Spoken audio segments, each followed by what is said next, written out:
Hello, hello, hello, everyone. How are you? Hope you're having a beautiful, beautiful day. May peace be upon you. And today I have the beautiful, the inspirational Deb Rosman, who is a #1 international best-selling author of It Is Done. She's a YouTuber as well as a inspiring, beautiful poet with her book, The Grieving Heart. And today, Deb is going to be talking about how grief is a universal process and how we can embrace it. So Deb, welcome, welcome, welcome. Hello, Istahar. Thank you so much from the bottom of my bursting with joy heart. Thank you. Excellent being with you as always. Thank you so much, Deb, and it's such a pleasure to have you. And today we're going to deep dive into grief, right?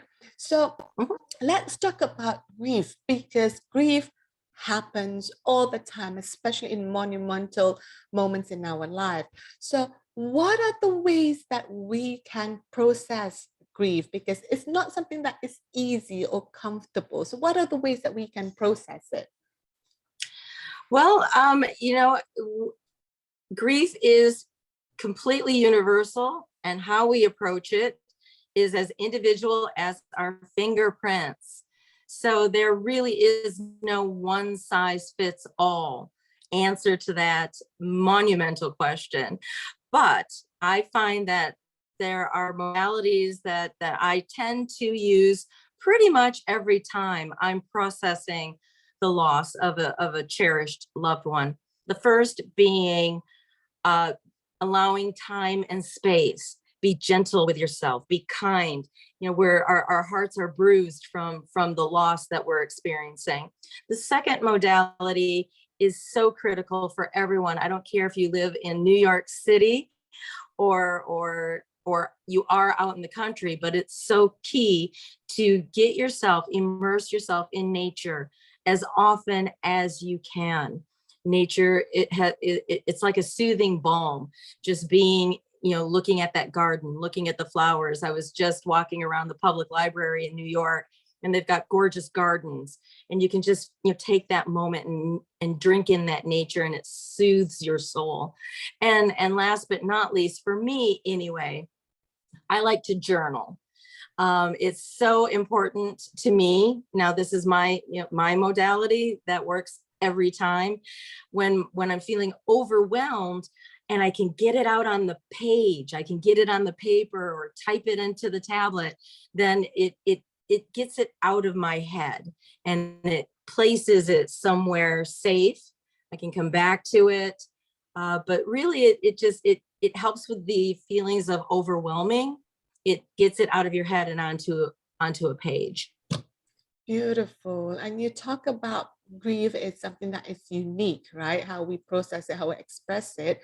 So what are some of the ways that people can express their grief? I know there are people who do like the Taj Mahal, they express the grief with showing by building the 7 wonders of the world. So what are the ways that people can express their grief? Is there like a right or wrong way to do it? I'm so happy that you asked that. Literally, and there's the caveat, unless you are harming yourself or in any way others, that's the only wrong way. Truly, outside of that, no harm to yourself, no harm to anyone else, there are endless possibilities. As you said, the Taj Mahal, a grieving emperor built that, and it's now considered one of the 7 wonders of the world. There's no limit to what a person can do. And I just think of a few of the things that I talk about in one of my poems, and it's about, break ground on the museum, build the ballpark, set up a fund, a scholarship, or whatever. The possibilities are endless. Beautiful. And that like this grief is such an uncomfortable, and it's not easy, it's a challenging process. But why do you suggest that people embrace it? Why do you suggest that people lean into it versus like put it in a box and not deal with it? Again, excellent question. It seems counterintuitive, doesn't it? That I'm suggesting, I'm really wanting people to lean in and embrace that uncomfortable process. I believe one of the cores of the grieving process is fear. That one of my favorites, Franklin D. Roosevelt, in his inaugural speech, the only thing we have to fear is fear itself. We fear death. We fear it for ourselves, but I think more we fear losing others. We fear that we will never have that love again, and we won't have that embrace. That part is true. That's what makes it uncomfortable. Our physical shell just is that. I often quote physics, that energy cannot be created or destroyed. It can only change form. And of course, for me, energy is our spirit, our soul. You literally light up a room. That's energy, my friend. And that's never going to be destroyed. Our physical comes with expiration dates. It's true. Beautiful. And then, ending with something that you told me many times and also in your poem, right?